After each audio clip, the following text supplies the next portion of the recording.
I have one other question I'd like to ask you about, and that is about scheduling. Unpredictable and last-minute scheduling is a very serious problem for a lot of low-income and part-time workers. Many of these workers want a full-time job with stable hours, but many jobs today, particularly in service and retail industries, are part-time, or if they are full-time, they're often on shifting schedules. Now, when work schedules are more stable and more predictable, families experience greater economic security. They're better able to plan for child care and for other family obligations. But I've met with employees who've been retaliated against solely for asking for more stable schedules. Not demanding, just asking for some scheduling help to attend a college course or to manage child care obligations. So I am pleased to have joined Chairman Harkin in introducing the Schedules That Work Act. This is a bill that would guarantee that all employees could request certain times scheduling free of retaliation. It would also discourage last-minute scheduling while still giving employers flexibility to make changes based on their business needs.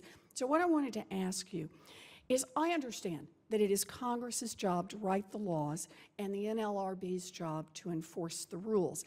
But with scheduling practices as a growing area of concern, I wanted to ask you if the NLRB has been involved in settling disputes on scheduling issues, and if you might just help inform us a bit about this issue. Sure, thank you for the question. The board has long been involved in these kinds of issues as a result of them being important to employees, and employees joining collectively to ask their employers to address the issue.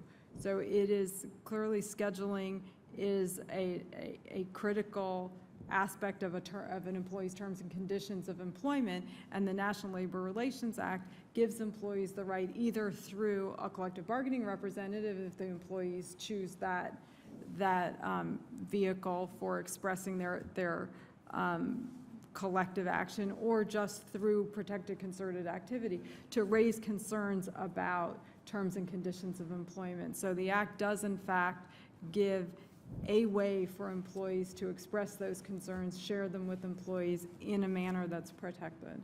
Well, thank you very much. I understand that securing a predictable work schedule is one of the reasons that workers often decide to unionize. I hope to continue to work with Senator Harkin to advance our bill so that some flexibility and some sensibleness is appropriate and available to all workers in the case of trying to make reasonable schedules.